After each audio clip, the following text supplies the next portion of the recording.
Hey guys, Vanessa here. So one of the things that I work a lot with is composite in my photography.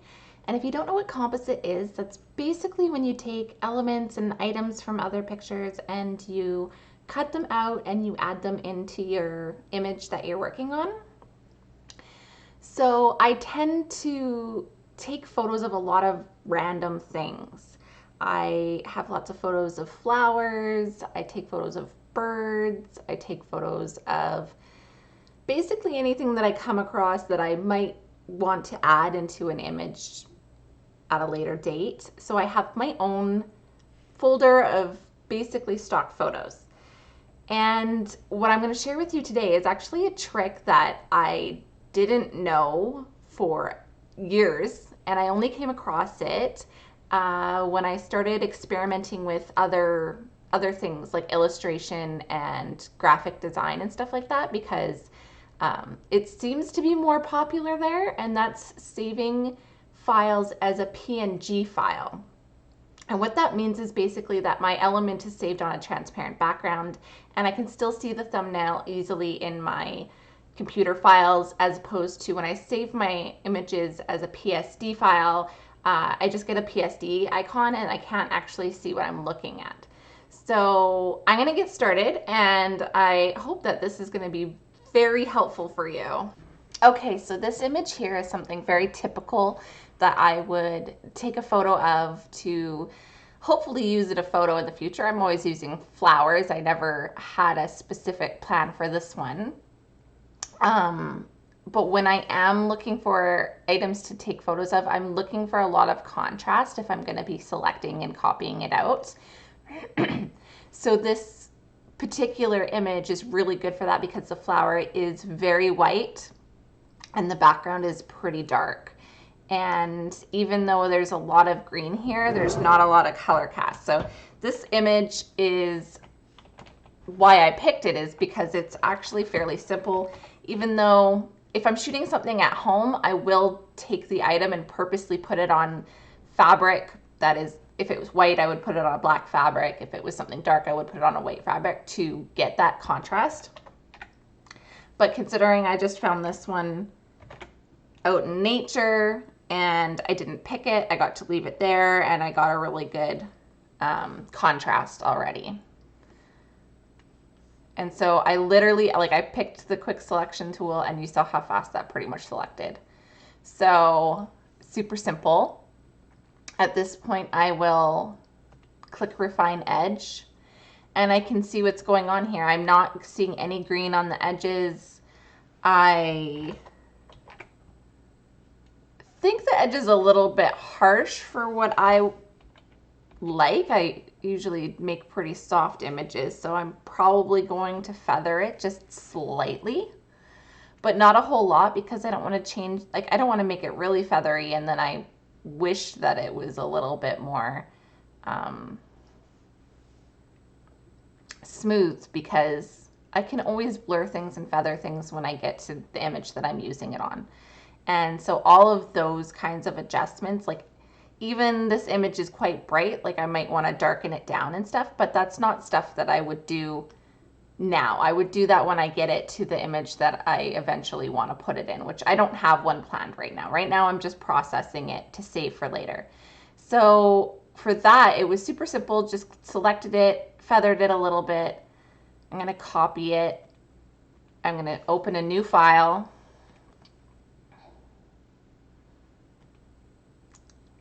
And paste it in. And I mean, you don't necessarily have to do it that way. You could go into this image and delete the background or whatever. I just like to do it. I just feel like more, personally, I feel more secure in knowing that there's no little bits in the background. So I have my flower on transparent background. If you were to save this as a JPEG, it would fill the background, probably with white. I don't know, I haven't done it for a long time, but it would fill the background. Maybe it fills it with one of these. So I don't ever save it like that, because I want to have it transparent, because that means 90% of the work is done when I go use it in a future image. I could save it as a Photoshop PSD file, like I said, I'll do an example. Flower, save. When it comes to looking up my images later, this is what I see. So if I've got like 20 different flowers that I have on a transparent background for future images, and I'm just looking at these all over my screen, I don't know which one I want, so I don't like saving it like that. So I save it down here, PNG. Honestly, I don't even know what that stands for or anything. I just know that it works. And so I leave it on this, and it's never been an issue. Compression, smallest, slow, interlace, none. Again, I don't really know much about this file type. I just know that this is what has worked. I guess I could Google it and find out, but I have never done that. And then when I go into my image, it's not done saving.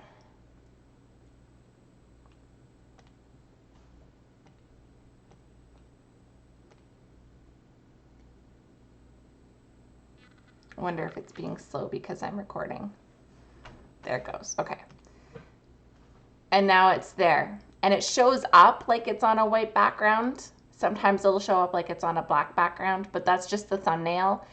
It really truly is on a transparent background. So when I come back to use this, it's pretty much done. Any changing that I need to do to it will be specific to the image that I'm creating. So that was really simple one. And now I'm going to do something a little bit harder. I like to use wings in my images. A lot of the times I'm doing like fantasy images and stuff. And this is a picture that I took at like a nature, I don't know what you would call it. It's not quite a museum.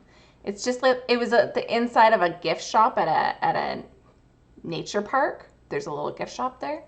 And they have some like taxidermy animals, which is a little creepy, but it works for taking photos because I'm not out in nature waiting for a heron to fly by perfectly and get its wings. The problem with this is that I had no control over the background, and it's not so much the contrast that I don't like with this one.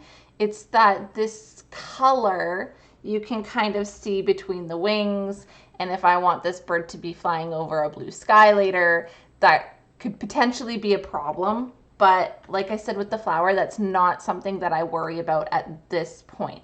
I will to a certain extent along the edges, but when it comes to actually saving it, this area in here that's still quite warm from the color of the ceiling behind it, that's not something that I'm going to be changing right now. If you guys were interested in me doing that, I could make a separate photo, but for the sake of keeping it somewhat simple, I'm not going to be dealing with that. And I don't want this whole bird, I just want the wings. Usually I'm putting the wings on myself or another person. And my favorite selection tool is the quick selection. I know everybody has their own ways. It doesn't really matter how you prefer to select something. So I just want the wing. I don't even need both wings. I'm just going with this one side. I could tell but from the way that I took the photo that that's what I was going for. I just wanted one good side. I can always flip it and copy it to make a wing on the other side if that's what I need in the image. I probably don't need the part of the chest. Let's take that out. Doesn't matter, that part would always end up behind whatever I'm putting the wig on. Okay, so get rid of this area.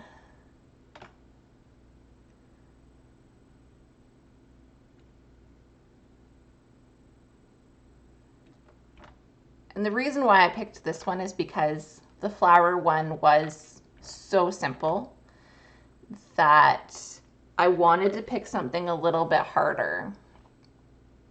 So it looks like I've got the main chunk of it. And again, I'm going to go to Refine Edge. And this is typically where I would click on the smart radius and detection, I just go up a little bit. I don't, like I said, I try to keep my adjustments, that was too much,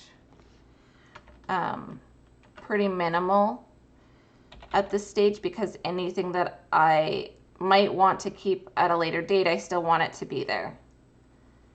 So I'm going along the edge with this, and that's just going to get into all those little tiny feather grooves so that it looks much more natural.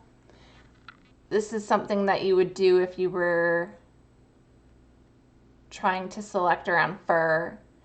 I use this every time I select around hair.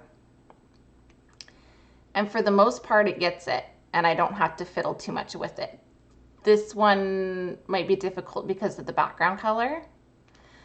When I'm taking photos of myself for composite, I usually have control over the background, and I can deal with the contrast much easier.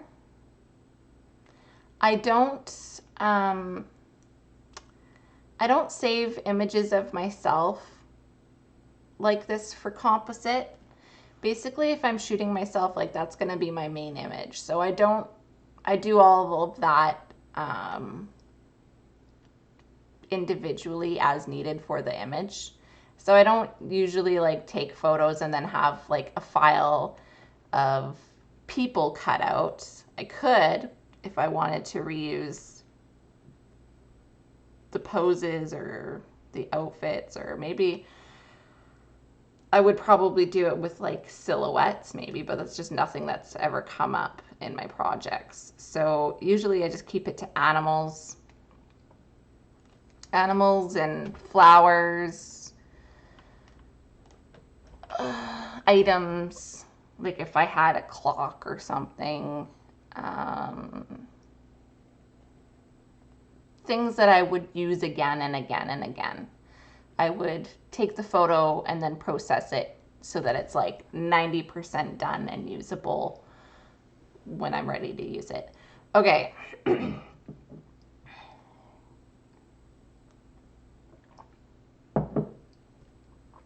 So at this point, because I know the background is that like orange color, if this was shot on black or white, I probably wouldn't bother with this, but I will select Decontaminate Colors.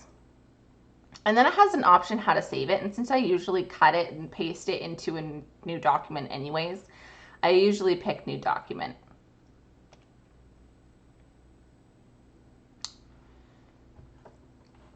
And there we have the wing. So the new document, it makes it the same size as the original image, and it doesn't have to be.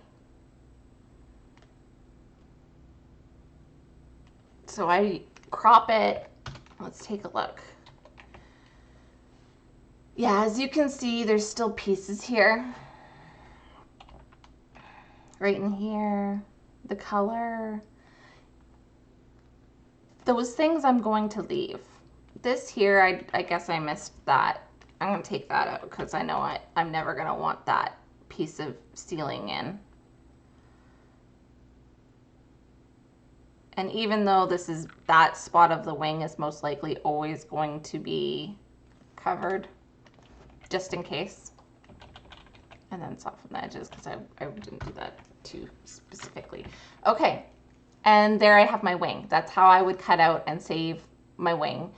And this is how I would leave it until it was time to use it. And then when I use it, that's when I do all my color alterations, and if I want to warp it or free transform or anything like that. Now I'm just going to save it again.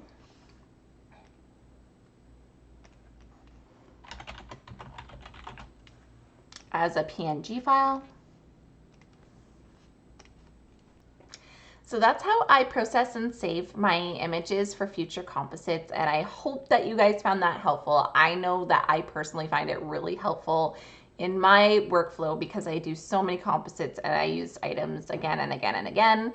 So I absolutely love cutting down on having to cut them out again and again and again. So if you have any future things that you want to learn about or have any questions, go ahead and leave a comment below and subscribe to stay up to date on what I'm creating.